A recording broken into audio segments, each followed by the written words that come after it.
Chapter 51, Third Year, Andromeda. Christmas Day, 1973. There were no more conversations about girls the next morning. The marauders were too busy opening their presents. The living room became a massacre of wrapping paper and bows, gutted boxes, and empty bags. The Potters had outdone themselves.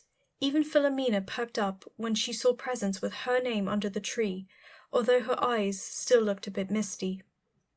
Mr. and Mrs. Potter were delighted with Sirius's gifts.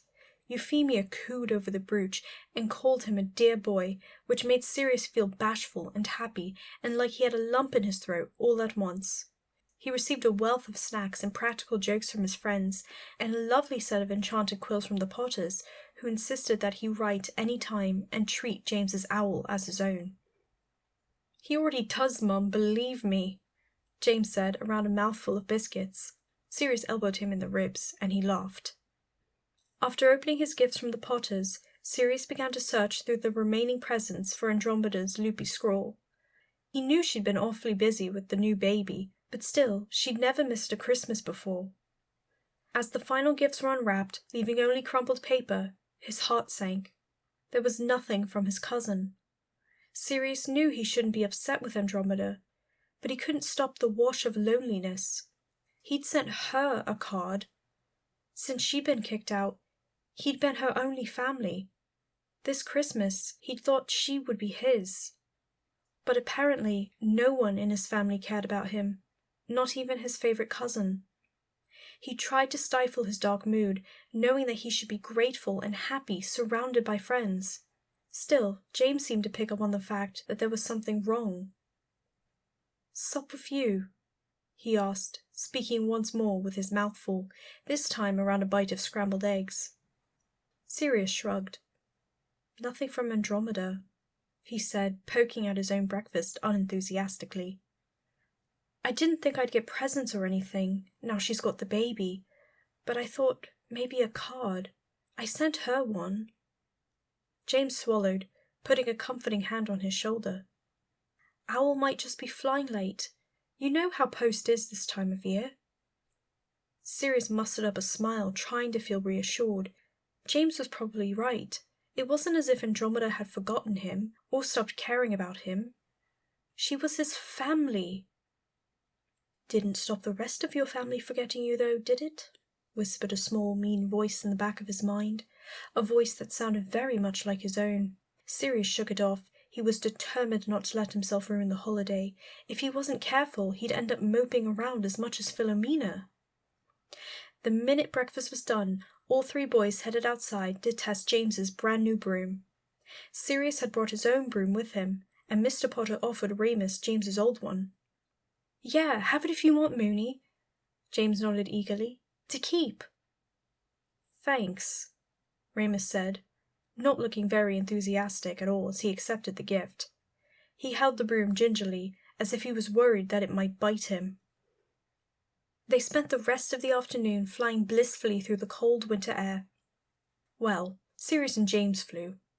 Remus just hovered, feet barely half an inch from the ground, and read his book. The other boys didn't mind.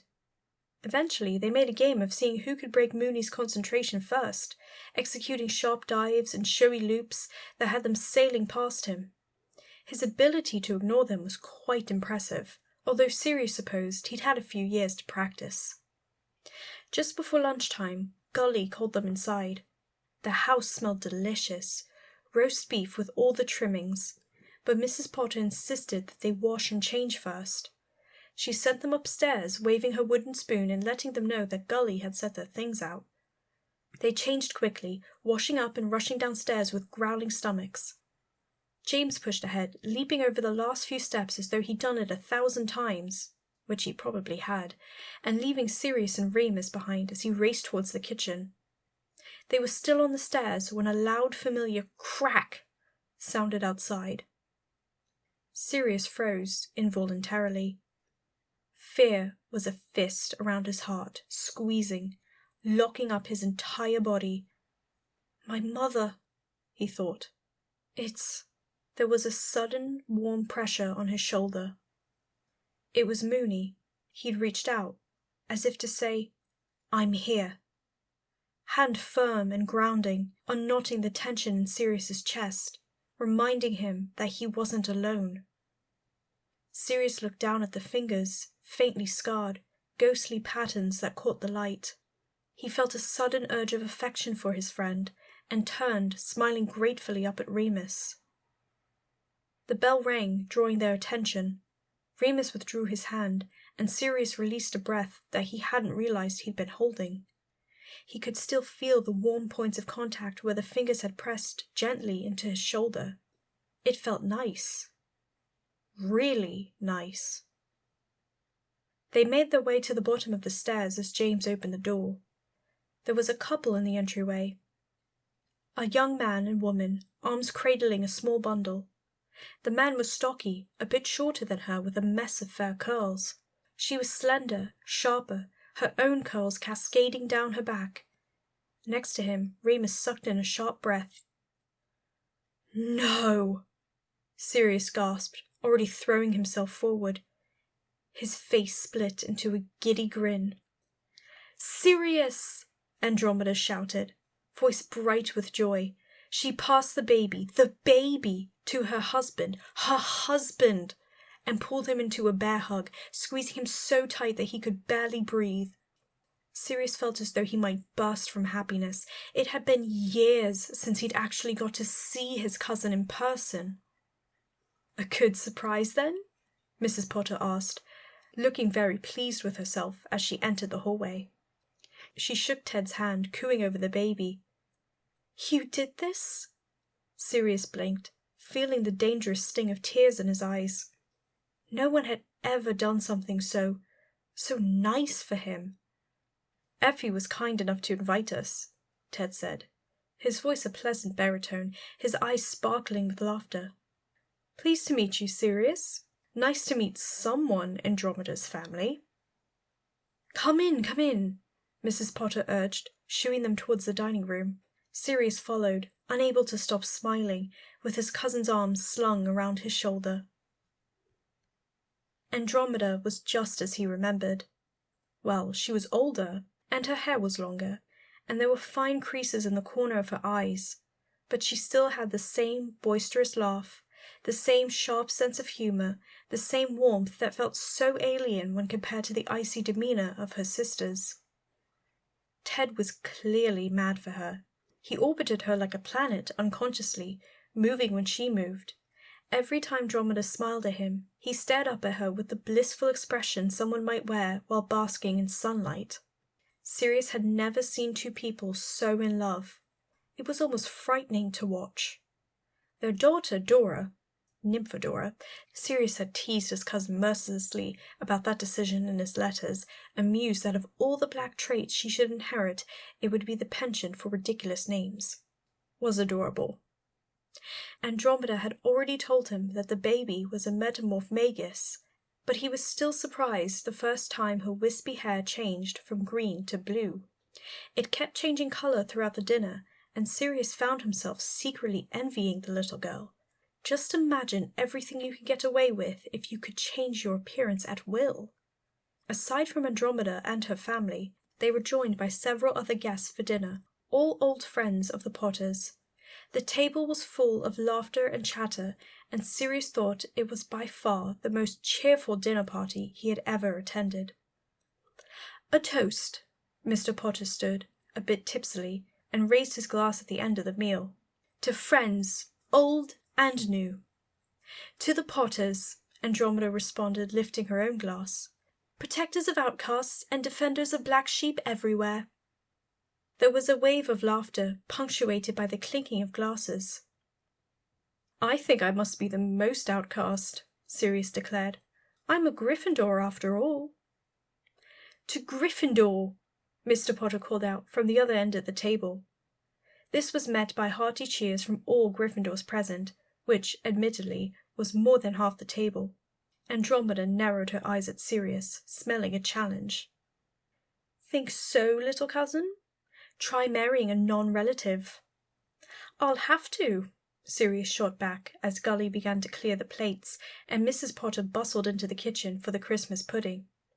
After Sissy's wedding, there aren't any black women left. Andromeda grinned impishly. There's Dora. Excuse me? Ted covered his daughter's ears.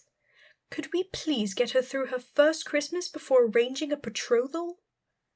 I'm teasing. Andromeda leaned over and kissed his cheek, then the baby's. Dora can marry anyone she likes when she's old enough, and I can say with absolute certainty that it won't be anyone at this table. This elicited another wave of laughter, and some of the older women leaned over to coo over at the baby. As soon as the pudding was extinguished, served and eaten, crackers pooled, and terrible jokes read out, the party adjourned to the living room. The ladies moved upstairs to change into their party dresses, as Mr. Potter settled into his chair and pulled out his pipe. Ted followed his wife upstairs to put Dora down for a nap, and the three marauders made themselves comfortable on the carpet.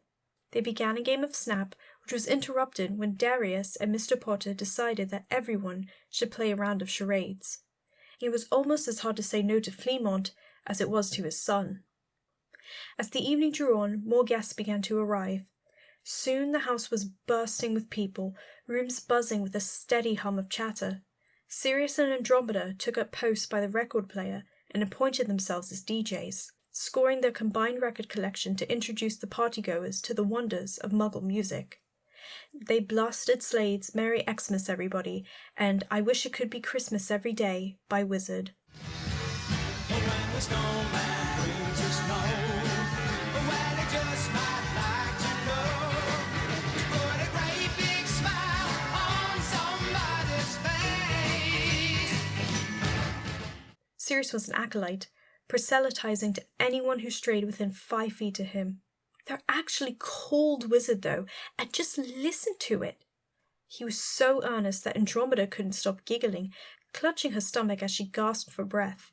A little ways away, Philomena had actually stopped moping for once and was showing James how to twist. The younger boy looked vaguely dazed and incredibly pleased, but although James was the picture of poise and grace on a broomstick, when he was actually on solid ground, he had 2 left feet. After a few stumbling mishaps, Philomena gave up the half-hearted dance lessons, and the two drifted over towards the record player. As the chorus came on, all 4 of them belted at the top of their lungs. Oh, well, I wish it could be Christmas every day. When the kids start singing and the band begins to play. Oh, I wish it could be Christmas every day. Let the bells ring out for Christmas. Sirius looked around for Remus as the song ended. He wanted to put on something by Bowie next, and he needed help choosing between Changes and Suffragette City. Also, James had slung his arm around Sirius's shoulder, and for some reason it was making him think of when Remus had touched him earlier. His fingers were longer than James's, his grip firmer. Where had he slipped off to? "Who are you looking for?" Andromeda spoke directly into his ear, making him jump. She laughed as she straightened back up, ruffling his hair. "No one." He passed her Changes to put on next. "Just Moony." "Ah, your quiet friend? He seems nice." Sirius snorted, smiling absently. "He's not." Andromeda laughed. Philomena had pulled James back out to try another round of dancing, leaving Sirius and his cousin in relative privacy as the party milled on around them. When he turned back around, she was smiling down at him fondly. "What?" She shook her head, smiling. "Nothing. Just, I'm glad you have such good friends." Her eyes flickered across his face, studying him. "You seem happy." Sirius looked away, shrugging. Andromeda tried to do this sometimes in her letters, talk about his feelings. He knew she was just trying to look out for him. She'd had a rough time of it when everything went down with her family, and there hadn't been anyone to ask her if she was okay. Sirius understood that, and he understood that it came from a place of love. But it made him uncomfortable. He didn't want to talk about how he was doing. He preferred to think about his feelings as little as possible. Yeah, he said lightly. They're good mates. Great, yeah, that's good. Sirius could tell that she was gearing up to say something, though he wasn't sure what. He waited, nervous, until his cousin finally spoke. Do you ever see Sissy around at school? She was trying to keep her voice light, casual, but Sirius recognized the spark of desperation in her eyes. He hated it. He hated when she asked this of him, and he hated that he was the only one she had to ask. Sometimes, he shrugged. Not much. She hasn't really been speaking to me since this summer. After a moment, neither of them have. Andromeda nodded, smile still stretched tight across her face. She knew all about what had happened the previous summer. Sirius had written to her while it was happening. Yeah, she murmured. Yeah, I suppose she wouldn't. Stubborn one, that sissy. Sirius knew that Andromeda still tried writing letters to his sisters sometimes. He was pretty sure that she had invited them to Dora's baby shower. He also knew that they never wrote back. There was a heavy pause. Then Andromeda spoke again, in a low voice. Does she seem happy? Or is she doing okay, at least? Sirius opened his mouth helplessly. He didn't know what to say. Yeah, I think so. The hungry look in Andromeda's eyes made him uncomfortable. He stared at the ground. I don't know, I think she's going to marry that Malfoy bloke now, so I think she's happy about that. Okay, Andromeda nodded. Yeah, thanks, Sirius. She reached over and put a hand on his shoulder. I mean it. When he looked up, she was smiling again, features settling back into normal patterns. Come on, we've got to pick what to put on next. She winked at him, and the tension between them unspooled. No more family talk tonight, I promise. All right, he grinned back. Where'd that Slade record go? It wasn't long before they were laughing again. The twinkling lights, the happy chatter, and the sheer vibrance that was Christmas at the Potters made it impossible to stay gloomy for very long. Andromeda waved her wand like a baton, and they led everyone together in chorus. So